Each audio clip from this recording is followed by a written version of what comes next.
இன்னைக்கு சாத்தூர் பாரம்பரிய சமையலில் பட்டாணி மசாலா எப்படி பண்ணுறதுன்னு செய்து காட்டுறேன்னு பார்க்கலாம். நம்ம வீட்டில் அடிக்கடி பட்டாணி மசாலா செய்வோம். அது வேறு டேஸ்ட்டாக இருக்கும். ரோட்டுகளில் வாங்கி சாப்பிட்டோம்னா அது வேறு டேஸ்ட்டாக இருக்கும். சுவை ரெண்டுக்கும் வித்தியாசம் இருக்கும். இன்றைக்கி ரோட்டு கடைகளில் எப்படி பட்டாணி மசாலா செய்கிறாங்க அப்படின்னு இன்றைக்கி செய்து காட்டுறேன், பார்ப்போம்.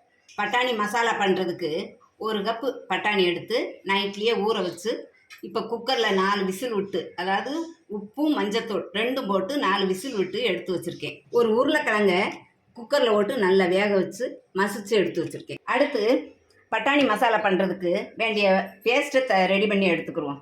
இதுக்கு மல்லி இலை சிறிதளவு மல்லி இலை, புதினா சிறிதளவு, அன்னாச்சிப்பூ 2, பட்டை சிறிதளவு, ஜீரகம் 1 ஸ்பூன்,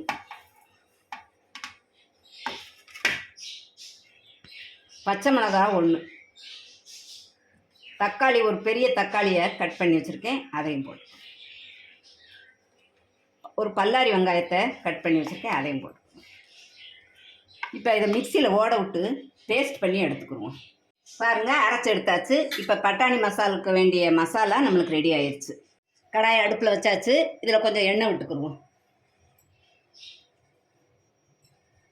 3 ஸ்பூன் இருக்கிறாப்புல எண்ணெய் விட்டுக்கோங்க.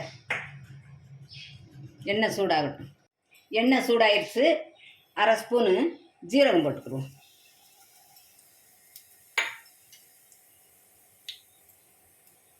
கருவேப்பிலை கொஞ்சம்,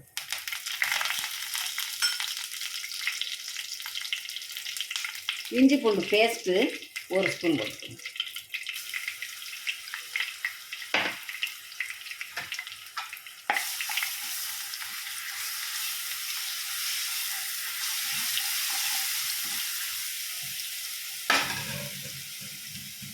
அரைச்சி வச்சுருந்தோம்ல பேஸ்ட்டு, மசாலா பேஸ்ட்டு, அதையும் போட்டுக்கணும்.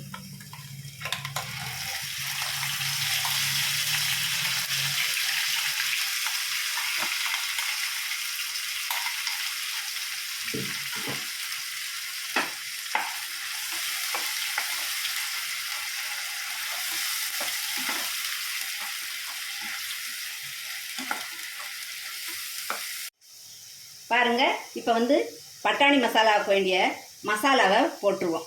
இது ஏற்கனவே நான் மஞ்சப்பொடி போட்டு பட்டாணியில் அவிச்சு வச்சுட்டேன்.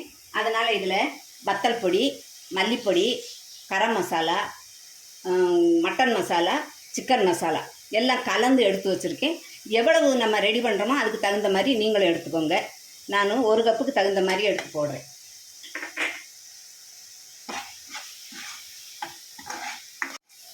பாருங்கள், இதில் கொஞ்சம் தண்ணீர் விட்டுக்குருவோம்.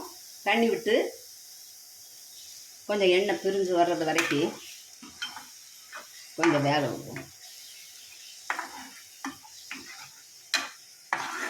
பாருங்கள், நல்லா எண்ணெய் பிரிஞ்சு வந்துருச்சு. இதில் அவிச்சு வச்சுருந்தோம்ல உருளைக்கிழங்கு, அதை போட்டுக்குருவோம். அடுத்து பட்டாணி, அவிச்சு வச்சுருந்த பட்டாணியும் போட்டுக்குருவோம். சுவைக்கு தகுந்த மாதிரி உப்பு போட்டுக்கோங்க.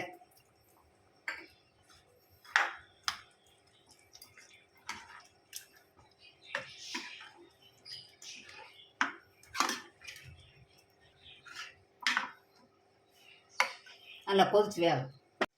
பாருங்கள், பட்டாணி மசாலா ரெடி ஆயிடுச்சு. இது மேலேயே கொஞ்சம் கடலை மாவு தூவி விட்டுருவோம். 1 ஸ்பூன் கடலை மாவு தூவி விட்டு கிண்டி விட்டு,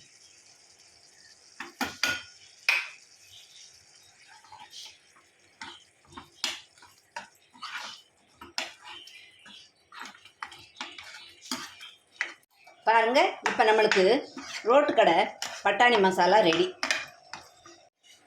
பாருங்கள், இப்போ நம்மளுக்கு ரோட்டு கடை பட்டாணி மசாலா ரெடி ஆயிடுச்சு.